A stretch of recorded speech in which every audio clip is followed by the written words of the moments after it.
Olá, eu sou Beth Gravina e convido você a mergulhar no mundo maravilhoso das ideias do grande G.K. Chesterton. Boa leitura, sejam todos bem-vindos.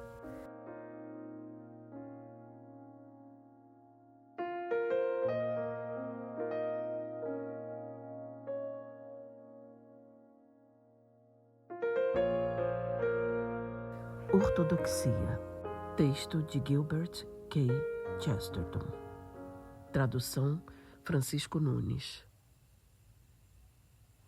Editora Ciranda Cultural. 2019. Prefácio. Este livro foi planejado para ser um complemento a Hereges e para apresentar o lado positivo em adição ao negativo. Muitos críticos reclamaram do livro chamado Hereges porque ele apenas criticava as filosofias atuais sem oferecer nenhuma filosofia alternativa. O presente livro é uma tentativa de responder ao desafio dos críticos. Ele é inevitavelmente afirmativo e, portanto, inevitavelmente autobiográfico. O escritor foi conduzido para a mesma dificuldade que atormentou Newman ao escrever sua apologia. E ele foi forçado a ser egoísta apenas para ser sincero. Embora tudo mais possa ser diferente, o motivo em ambos os casos é o mesmo. O propósito do escritor é tentar uma explicação não sobre se é possível crer na fé cristã, mas sobre como ele pessoalmente veio a crer nela. O livro é, portanto, organizado segundo o princípio positivo de um enigma e sua resposta. Trata primeiro de todas as especulações solitárias e sinceras dos próprios escritores e depois de todos os meios surpreendentes pelos quais todos eles ficaram subitamente satisfeitos com a teologia cristã. O escritor considera que tal resultado equivale a um credo convincente. Todavia, se não chega a isso, é pelo menos uma coincidência repetida e surpreendente. Gilbert K. Chesterton.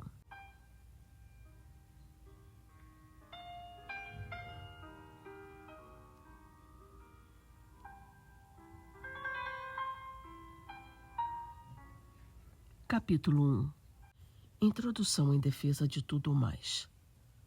A única desculpa possível para este livro é que ele é uma resposta a um desafio. Mesmo um tiro ruim é dignificado quando se aceita um duelo. Quando há algum tempo publiquei uma série de artigos um tanto irritados, mas sinceros, sob o nome de Hereges, vários críticos por cujo intelecto tenho um caloroso respeito.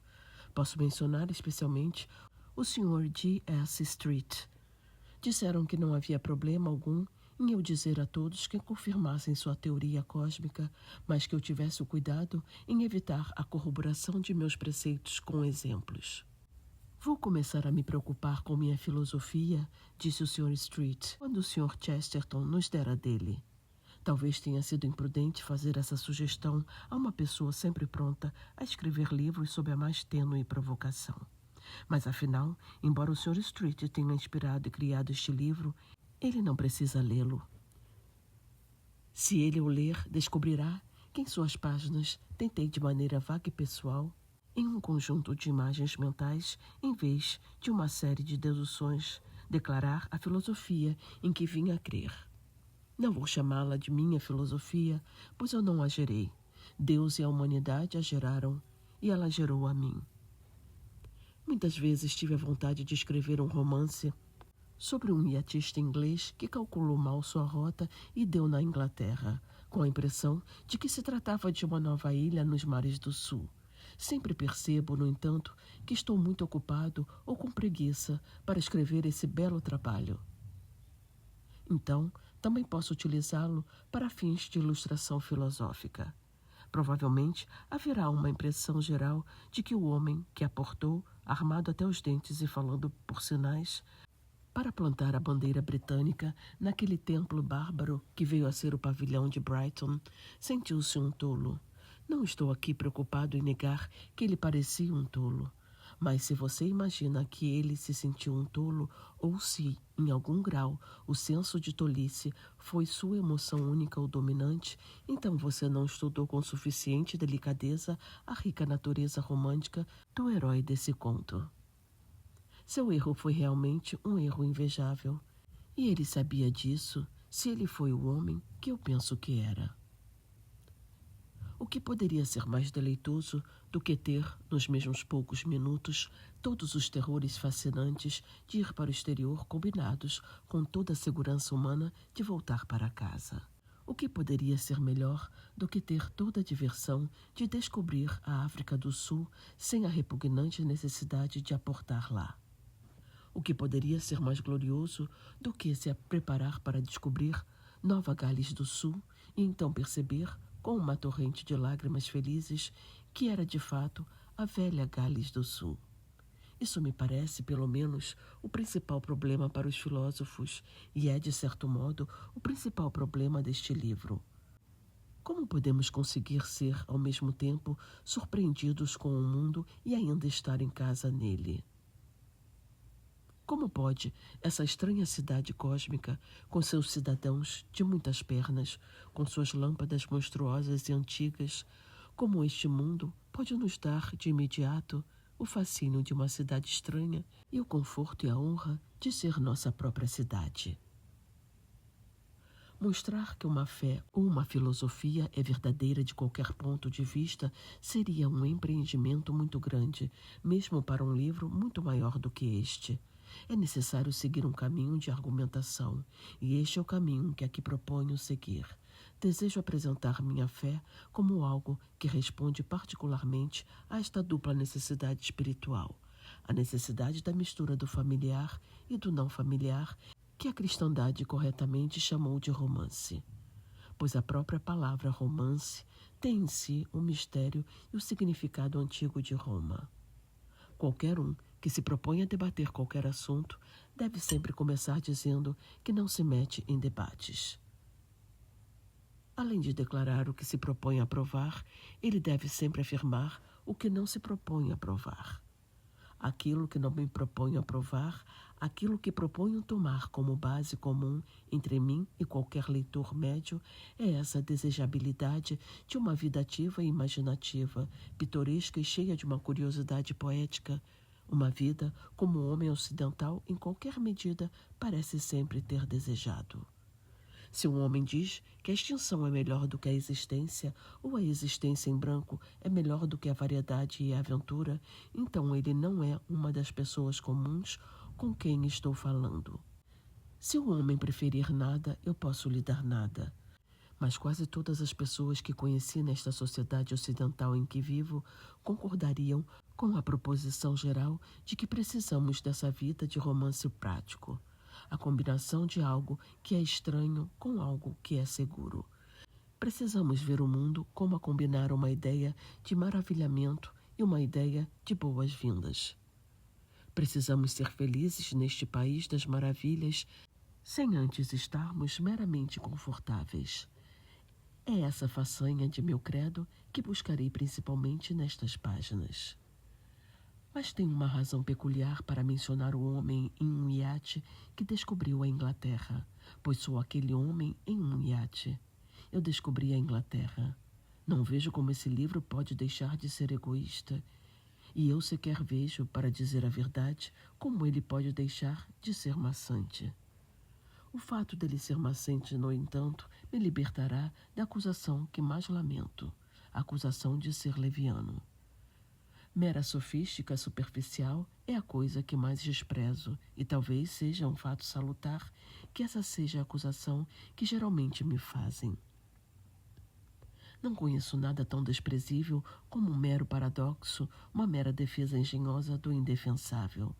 Se fosse verdade, como foi dito, que o Sr. Bernard Shaw viveu de paradoxos, então ele deveria ser apenas um milionário comum, pois um homem de sua atividade mental poderia inventar um sofisma a cada 6 minutos. Isso é tão fácil quanto mentir, pois isso é mentira. A verdade é que, obviamente, o Sr. Shaw é cruelmente prejudicado pelo fato de não poder contar nenhuma mentira, a menos que pense que é a verdade. Eu me encontro sob a mesma escravidão intolerável. Nunca na minha vida disse nada simplesmente porque achei engraçado. embora, é claro, eu tenha tido uma vanglória humana comum e possa ter achado engraçado porque eu disse isso. Uma coisa é descrever uma entrevista com um górgona ou um grifo, uma criatura que não existe. Outra coisa é descobrir que o rinoceronte existe e, em seguida, ter prazer no fato de que ele parece não existir. Alguém busca pela verdade, mas pode ser que ele busque instintivamente as verdades mais extraordinárias. E eu ofereço este livro com os mais sinceros sentimentos a todas as pessoas de bom humor que odeiam o que eu escrevo e o consideram, muito justamente pelo que sei, exemplo de palhaçada ruim ou uma simples piada cansativa. Pois se este livro é uma piada contra mim. Eu sou o homem que com a maior ousadia descobriu o que já havia sido descoberto. Se há um elemento de farsa no que se segue, a farsa é por minha conta, pois este livro explica como eu fantasiei ter sido o primeiro a pôr os pés em Brighton, e depois descobri que fui o último. Ele relata minhas aventuras desajeitadas em busca do óbvio. Ninguém pode considerar meu caso mais ridículo do que eu mesmo. Nenhum leitor pode me acusar aqui de tentar fazê-lo de tolo. Eu sou o tolo desta história, e nenhum rebelde vai me tirar de meu trono. Confesso livremente todas as ambições idiotas do final do século XIX. Eu, como todos os outros meninos solenes, tentei estar à frente de minha época. Como eles, tentei estar uns 10 minutos à frente da verdade. E descobri que estava 1800 anos atrás. Forcei minha voz com um exagero dolorosamente juvenil ao expressar minhas verdades. E fui punido da maneira mais adequada e mais engraçada, pois mantive minhas verdades, mas descobri, não que não eram verdades, mas simplesmente que não eram minhas. Quando imaginei que estava sozinho, estava realmente na ridícula posição de ser apoiado por toda a cristandade. Pode ser que Deus me perdoe, que eu tenha tentado ser original, mas só consegui inventar uma cópia inferior das tradições existentes da religião civilizada. O homem do iate supôs que ele foi o primeiro a encontrar a Inglaterra. Eu supus que fui o primeiro a encontrar a Europa. Tentei erigir uma heresia só minha e, quando lhe dei os últimos retoques, descobri que era a ortodoxia. Pode ser que alguém se entretenha com o relato desse feliz fiasco. Pode divertir um amigo ou um inimigo ler como aprendi gradualmente a partir da verdade de alguma lenda extraviada ou da falsidade de alguma filosofia dominante. Coisas que eu poderia ter aprendido com meu catecismo se eu o tivesse aprendido. Pode haver ou não algum entretenimento em ler como por fim encontrei, em um clube anarquista ou em um templo babilônico, o que eu poderia ter encontrado na igreja paroquial mais próxima. Se alguém se diverte aprendendo como as flores do campo, ou as frases de um ônibus, os acidentes da política ou as dores da juventude se reuniram em certa ordem para produzir determinada convicção da ortodoxia cristã, possivelmente pode ler este livro. Mas existe em tudo uma razoável divisão de trabalho. Eu escrevi o livro e nada na terra me induziria a lê-lo. Adiciono uma nota puramente pedante que vem, como uma nota naturalmente deveria vir, no começo do livro. Estes ensaios estão preocupados apenas em discutir o fato real de que a teologia cristã central, suficientemente resumida no Credo dos Apóstolos, é a melhor raiz de energia e da ética sadia. Eles não pretendem discutir a questão muito fascinante, mas completamente diferente do que é a sede atual da autoridade para a proclamação desse credo. Quando a palavra ortodoxia é usada aqui, ela significa o credo dos apóstolos, como entendido por todos que se chamavam cristãos até muito pouco tempo atrás, e pela conduta histórica geral daqueles que faziam uso de tal credo.